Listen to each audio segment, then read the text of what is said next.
İmam Hüseyn əleyhissalama olan məhəbbətimiz. O Həzrət 57 il bu dünyada ömr elədi. Hicrətin 4-cü ili Şaban ayının 3-də dünyaya gəldi, göz açdı. Peyğəmbər ailəsində əbna-əna və əbna-əkum Quran deyir ki, siz də oğlanlarınızı gətirin. Biz də oğlanlarınız Peyğəmbərin oğul evladı yox idi. Nəcran məsihlərindən kim apardı? İmam Hüseyn əleyhissalam qucağında idi Peyğəmbər. Peyğəmbər sağ əlini vermişdi İmam Həsən əleyhissalama, qucağında da, sinəsinin üstündə də İmam Hüseyn əleyhissalam deyir, ya Hüseyn, kim sən kimi öz xanımanından keçər, kim sənin tək haqq yolunda başı canından keçər. Bu yeganə Həzrət İmam Hüseyn əleyhissalam idi ki, başından və canından keçdi. Ona görə onların həyatı bizlər üçün ibrətdir.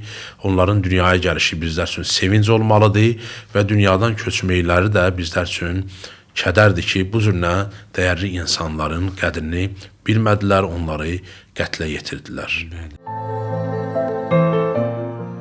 Bismillahirrahmanirrahim. Allahümme salli ala Muhammed və ali Muhammed.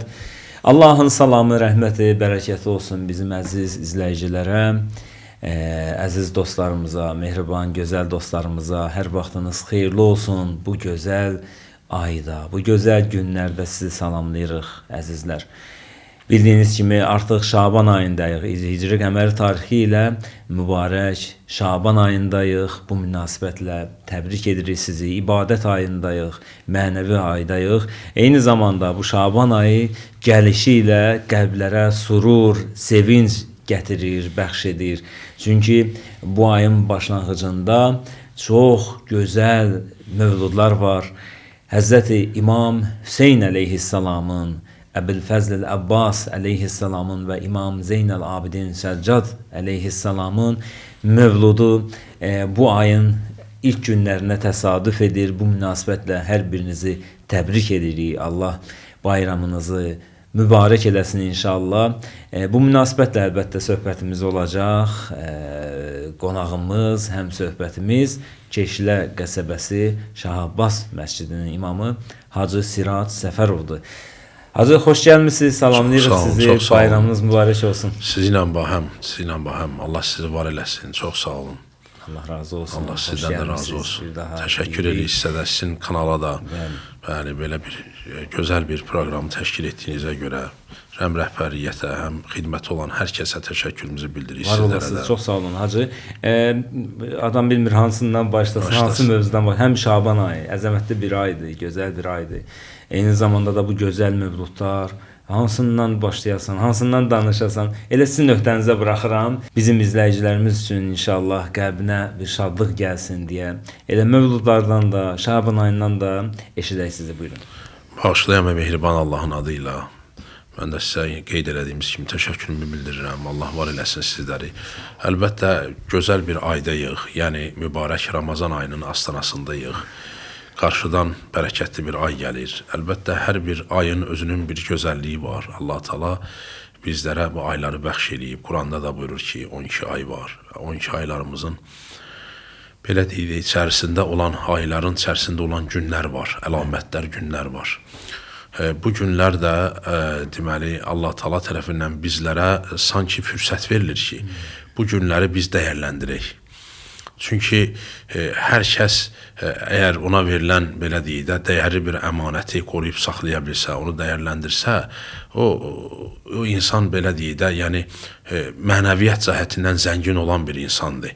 Çünki bilirik ki, Allah Teala bizə boş şeyləri buyurmaz. Məsələn, əgər buyurur ki, Ramazan ayında oruç tutun, deməli bu ayın bir hikməti var. Bu məsələnin bir hikməti var. Və yaxud da əgər Şaban ayında belə deyək, Peyğəmbərimiz oruç tutubsa, Rəcəb 3 aylıqlar deyirlər də, bu aylar hazırlıq mərhələsidir mübarək Ramazan ayına. Həm Rəcəb ayında, həm Şaban ayında insan sanki hazırlaşır, ruhunu tərbiyə eləməyə başlayır. Böyük bir missiya üçün, böyük bir belə deyək də, məğfirət ayı üçün özünü hazırlayır. Hətta böyük alimlər özləri də dua edirdilər ki, yəni həyatlarında var ki, onlar Allah Teala'dan müvəffəqiyyət istəyiblər ki, Allah onlara ömür versin ki, onlar Ramazan ayına belə deyək, salamat çıxa bilsinlər. Yəni salim səhhətlərində sağlam şəkildə Ramazan ayına çıxa bilsinlər ki, mübarək ayın orucunu tutsunlar. Deməli, Ramazan ayı o qədər əhəmiyyətli bir aydır ki, ondan qabaq olan edilən dualar, ondan sonra tutulan oruclar sanki o aya, mübarək Ramazan ayına bir hazırlıq mərhələsidir. Və biz bilirik ki, siz qeyd elədiyiniz kimi bu ayın içərisində, Şaban ayının içərisində çoxlu mövludlarımız var. Yəni mövlud dedikdə biz onları belə deyək, dəyərləndiririk. Çünki Qurani-Kərim bizə buyurur ki, siz Allahın yer üzündə olan və mən yuazzim şairallah və innaha min taqval qulub. Allah buyurur ki, mənim yer üzündə olan nişanələrimi belə deyək də əzəmətli tutarsa, bu qəlblərin təqvasından irəli gələr. Yəni gəlir. Yəni o əzəmətli tutmaq nədir? Yəni məsələn peyğəmbərimizin dünyaya gəlişi və yaxud da İmam Hüseyn əleyhissalamın dünyaya gəlişi. Bunların özü yer üzündə Allahın bir qüdrət nişanəsidir. Belə deyək də İmam Hüseyn əleyhissalamın vaxtında nə qədər insanlar olub, belə deyək də o mənfi obrazda olanlar olub. Məsələn bugünkü gündə biz baxırıq ki, İbn Ziyadın heç sarayından əsər əlamət də yoxdur, belə deyək. Ora hətta nifrin də eləyir insanlar. Xoşa gəlməyən şəkildə o tərəfə heç baxmırlar. Amma bu tərəfdə baxırıq Həzrət Əli əleyhissalamın evi yerləşir. Yəni bu elə bizə göstərir ki, elə bu dünyada Allah bizə göstərir ki, yəni onlar ki, o zülm eləyiblər, onların aqibətinə baxın. Amma onlar ki, Allaha görə ömürlərini sərf eləyiblər, onların hətta bu dünyadan köçəndən sonra belə əşyaları belə toxunulmazdır. Əşyaları belə, evləri belə, quyuları belə, necə deyim, belə müqəddəsdir insanlar üçün, dəyərlidir.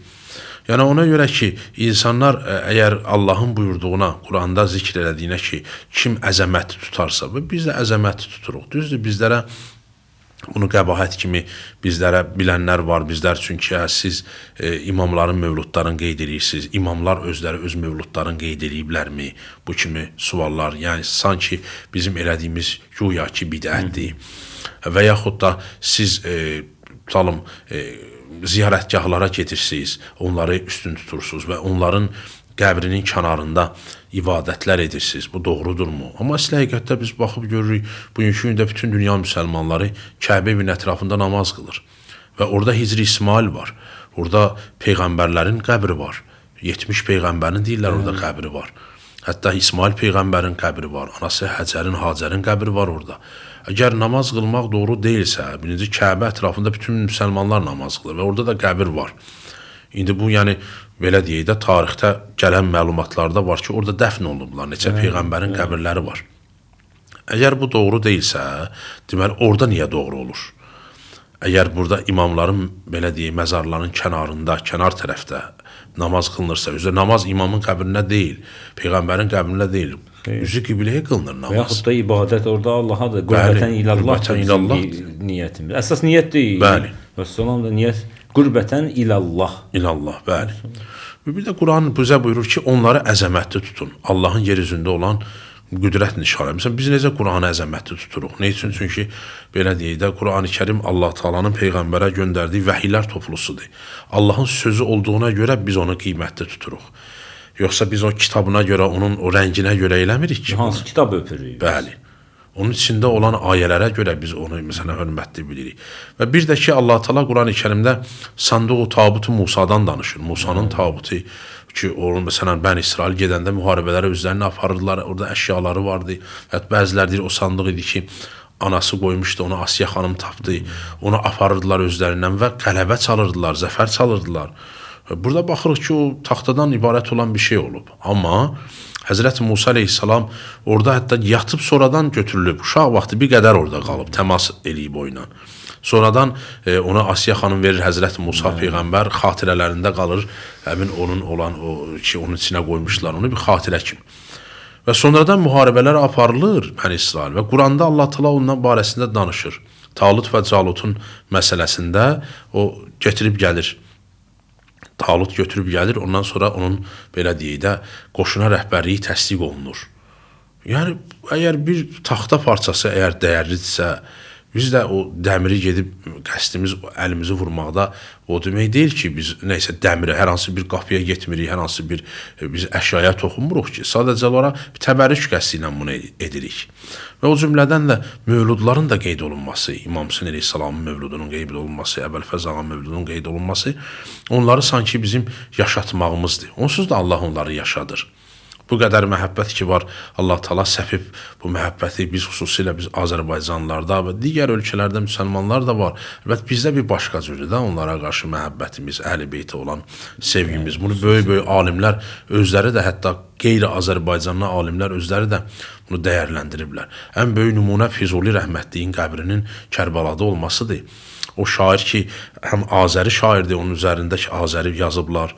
Səddamın vaxtında heç o vaxtı qəbirlər var, şəkili var da Füzulinin, heç orada Azəri yazılmayıb, Bağdadi yazılıb. Amma bugünkü gündə Azəri yazılıb və çox maraqlısı budur ki, mən özüm oxudum, təəccüb elədim ki, hətta onun ərəb, fars, türk, hətta kürd dilində belə şeirləri, qəzəlləri olub. Yəni bu insanda görün nə qədər söz ehtiyatı olub ki, indi bəziləri deyir, şair. O şair əsli həqiqətdə baxırsan ki, bir insan əgər 12 milyon ərəb dilində Azərbaycan Məmməd Əliyev Allah rəhmət 14 milyon deyir. 12 milyon bugünkü gündə süni intellektdə vurursan 12 milyon sözü var ərəbin. Bir insan ərəb dilindən söz ehtiyatı var, fars dilində söz ehtiyatı var, Azərbaycan türk dilində qəzəlləri var, söz ehtiyatı var və bir də bunun üzərində kürd dilində də bu insanın əgər qəzəlləri və şeirləri varsa, bu insanın düha olmasını göstərir. Amma həmin o düha olan insan İmam Hüseyn əleyhissalama o qədər məhəbbəti, eşqi vardı ki, deyirlər İmam Hüseyn əleyhissalamın ziyarətində çıraqları yandırırmış. Hamıdan qabaq gəlib xidmət edilmiş. Yəni onu özünə fəxr bilirmiş. Yəni biz Azərbaycanlıların saraya da apardılar, dəvət etdilər bəli, də. getmə. Osmanlılar, Bəli. Səfəvilər onu dəfələrlə dəvət etdilər saraya ki, gəl bizim yanımızda xidmət elə, dünya səni tanısın. Yox. Mənim yerim var, məskənim. Çün Kərbəladır şeirimin. Bəli. Yəni bu ki Füzuli rəhmətliyin də elə belə deyil də Azərbaycanlı olaraq İmam Hüseyn əleyhissalam Əhl-i-Beytə olan məhəbbəti vardı və biz Azərbaycanlılarda xüsusilə İmam Hüseyn əleyhissalama, ümumiyyətlə imamlara, Əhl-i-Beytə məhəbbətimiz var. Bu hardan irəli gəlir? Peyğəmbərə olan sevgimizdən, Allaha olan eşqimizdən, məhəbbətimizdən irəli gəlir. Çünki Allah Taala bunları bizə əmanət qoyub. Əgər Quran buyurur ki, "Ətiyullah və ətiyur Rasul və ulul əmri minkum." Elə digər də ətiyullah kifayətdir də. Allaha tabi olun. Da niyə deyir Rəsuluna tabi olun? Belə deyil. Rəsuluna tabi olun və əmr sahiblərinə tabi olun. Burada əlbəttə bəziləri o Rəsulu işlədirlər Qurani Kərim kimi ki, çox vaxt sosial şəbəkələrdə biz görürük. Amma əslində bəli, əslində Rəsul çatdırandır, yəni risalət sahibidir. O kitabı bizə kim çatdıra bilər ki? O müəllim gəlir tələbəyə dərs deyir də, belə deyil. Kitab öz-özünə tələbənin zehninə, ağlına belə deyək, həkk oluna bilmir ki, orada bir müəllim olmalıdır, tədris edən olmalıdır, belə deyil. Onu Ətiyullah və Ətiyur Rəsul, onda Ətiyur Rəsulu götürək Quranı qoyaq, Quran şeydən qabaq, Peyğəmbərdən qabaq, bəs necə olardı? Quran hələ gəlməmişdi, amma Peyğəmbərə insanlar vardı, hörmət edirdilər, ona itaət edirdilər, belə deyil. Quran 610-cu ildən başladı. Bunların məqsədi Peyğəmbəri çıxartmaqdır sıradan. Yəni, müqəddəsləri, elə onların bir məqsədi də budur ki, müqəddəs anlayışı yoxdur. Yəni müqəddəs deyilən bir şey yoxdur, dəyərli bir olan bir şey yoxdur. İnsanlara, insan mehvəri olmamalıdır. Yəni insanları kənara atın. Əsas Allahdır. Bu da doğru yol deyil. Doğru yol deyil. Əsas Allah olmuş olsaydı biz azanda bütün dünyada niyə Allahın adından sonra əşhədü ennə Muhammedə Rasulullah deyilir? Elə Allah kifayət idi də, Allahu Ekber kifayət idi. Da ikinci lazım deyildi bizə şəhadət. Belə deyil. Elə bir Allah varsa kifayətdir. Və yaxud da Quranda deyərdi Ətiyullah kifayət eləyərdi. Və Ətiyur Rəsuldur. Yaxşı, Ətiyur Rəsul dediyi Quran. Və ulul əmri minkum bəs necə gizlədik? Və ulul əmri minkum da deyir. Bəli, bəli. Bəs onu necə bağlayaq üstünü? Bu doğru deyil. Ona görə bizə Quranın buyurduğu, Allahın buyurduğudur ki, itaət eləyin Allaha və onun Rəsuluna və əmr sahiblərinə. Və bizim əqidəmizə görə əmr sahibləri məhz məsum olanlardır. Onların xoş günündə də biz sevinirik, belə deyək də, onların matəm günündə də biz matəm saxlayırıq, matəm tuturuq. Çünki insanda bu cür nədir? Adam var, yoxsa xoş günündə dost deyil, amma pis günündə, dar günündə görürsən ki, heç yoxdur, ortada yoxdur. Əsl belə deyək də, dost odur ki, həm xoş günündə sənin yanında ola, həm də dar günündə sənin yanında olmuş ola. Yəni bizim İmam Hüseyn əleyhissalama olan məhəbbətimiz, o Həzrət 57 il bu dünyada ömr elədi. Hicrətin 4-cü ili, bəzilər 3-cü il, bəzilər əsas 4-cü il yazırlar. Şaban ayının 3-də dünyaya gəldi, göz açdı. Peyğəmbər ailəsində, Peyğəmbər balaları idi onlar. Çünki əbna və əbnaəkum Quran deyir ki, siz də oğlanlarınızı gətirin, biz də oğlanlarınız Peyğəmbərin oğul evladı yox idi. belə deyil, mübahiləyə gedəndə Nəcran məsihlərindən kim apardı? İmam Hüseyn əleyhissalam qucağında idi Peyğəmbərin. Peyğəmbərin sağ əlini vermişdi İmam Həsən əleyhissalama, qucağında da, sinəsinin üstündə də İmam Hüseyn əleyhissalam. 6 yaşında olanda Həzrət Peyğəmbərimiz dünyadan vidalaşdı. 6 il belə deyil. Ondan sonraki mərhələlərdə atası Həzrət Əli əleyhissalamdan 30 il, Həzrət Əli əleyhissalamdan sonra qardaşı İmam Həsənin başına gətirilən müsibətlərə şahid olmuşdu. Bir neçə müharibələrdə İmam Hüseyn əleyhissalam iştirak edib Siffində, Nəhrivanda, Həzrət Əli əleyhissalamla çiyin-çiyinə döyüşmüşdü. Və nəhayət ki, öz belə deyək də canını Allah yolunda neynədi? Bəzl elədi. Deyir, ya Hüseyin, kim sən kimi öz xanımanından keçər, kim sənin tək haqq yolunda başı canından keçər. Bu yeganə Həzrət İmam Hüseyin əleyhissalam idi ki, başından və canından keçdi. Ona görə onların həyatı bizlər üçün ibrətdir. Onların dünyaya gəlişi bizlər üçün sevinc olmalıdır və dünyadan köçməkləri də bizlər üçün kədərdir ki, bu cürlə dəyərli insanların qədrini bilmədilər, onları qətlə yetirdilər. Həqiqətən də çox ibrətlər var. Onlardan biri də budur ki, insan unutqandır. Görsən ki, ata-babasını da unudur da asanlıqla da. Heç baba, ulu baba falan heç adlarını da yadda saxlamırıq görsən bəzən. Amma dəyərli şəxslər, önəmli şəxslər, tarixi şəxslər, ilahi şəxslər yaddaşlarda qalmalıdır. Çünki bu insanların həyatında, yaşayışında çox mühüm təsirlərə malikdir bu insanlar. Elə şəhidlərin özləri, alimlər, üləmalar filan. İndi ilahi şəxsiyyətlər də biz ad günü keçirtməyək, mövlud keçirtməyək, şəhadət keçirtməyək, heç nə eləməyək. İldə, 10 ildə, 5 ildə bir dəfə tədbir keçirərik, belə demirlər. Tədbir keçirin də filan. İndi ona da bir əlbəttə bir bidət də onu deyəcəklər və yaxşı onda bəs necə oldu bax bunlar yaddaşlardan silinəcək də elə o mövludların, şəhadətlərin keçirilməsi səbəbindən bir tərəfdən də onlar yaddaşlarda qalıb, əziz xatirələrdə qalıb, insanların dilində qalıb, zikrində qalıb da. Yoxsa ki, çoxdandır elə silinmişdir. Bəzilərinə sual versən, yaxşı 12 imam əqidəsinə qailsən də, belə bir peyğəmbərdən hədis var da, deyir, hə, var elə bir hədis. Kimdir? Say adlarını. Nə şəhadət keçirtməyən, nə mövlud keçirməyən adamlar saya bilməyəcək də, təbiidir. Bu təbiidir, məlum məsələdir. İmamları saya bilməyəcəksin. Amma biz rahatlıqla əzbərdən sayacağıq. Gedin Ucqar kənddə bir dənə qoca yaşlı qarıdan da, anadan da, nənədən də soruşduğun 12 imamın adını desin sənə. Yəni bu da həqiqətən də onları ilbəil yada salmaqdır, bəli. 90-cı illərdə olan 20 yanvar hadisəsini biz hər il gələndə yüzün olaraq qanlı yanvar hadisəsini biz xatırlayırıq. Yaxınlarda da ziyarət olundu qəbirləri. Biz necə bunları unuda bilərik? Bunlar xatırlanmalıdır. Çünki onlar belə deyək, Azərbaycanımızın müstəqilliyindən ötürü canlarını fəda edən ilk şəhidlərimizdir, belə deyək də. Burada qəbahət nə var? Burada qəbahət heç bir şey yox. Allahın dinindən uzaqlaşırıq. Əksinə insanlar toplaşdılar, getdilər, yenə də axirət yada düşdü, yenə də Quran oxunuldu. Şəhid ailələrinin belə qəlbinə bir təskini olundu, bəli. Və bir də ki, Qurana əgər biz müraciət eləsək, görərik ki, Allah Taala Qurani-Kərimdə digər peyğəmbərlərin həyatından da danışır bizə. Nə ehtiyac vardı Yusuf peyğəmbərdən ümmətə danışır? Yəni onları xatırlamaqla istəyir ki, oradan bizlərə bir mesaj verilsin Allah Taala. Həzrət Saffat surəsində Salamun əla İbrahim, bəli, İlyasin, bəli, peyğəmbərləri orada yad olunur. Fil aləmin, bəli. Bunlar nədir? Bunlar ehtiramla onların adları zikr olunur. Zikr olunsun, yaşasın deyə, bəli. Onda elə yaşatmaq lazım deyildisə, Allah nə ehtiyac vardı bu qədər belə deyək də qəbilələri, bu qədər tayfaları bizlərə misal vururdu, Qurani-Kərimdə misal çəkirdi. Bəli, çox gözəl. Hacı, Allah razı olsun. Allah sizdən də razı olsun. Bayramınız da mübarək olsun inşallah. Mübarək olsun. Təbrik edirəm hər kəsin bayramı mübarək olsun inşallah. Əski olmayın eləkdən. Əziz və möhtərəm izləyicilər, bir daha bayramınız mübarək olsun. Qarşıda bu gözəl ay daxil olub artıq Şaban ayı. Bu bir ay boyunca Allah bizə fürsət verir və biz də bu fürsətdən yararlanaq inşallah, layiqincə ibadətdə olaq.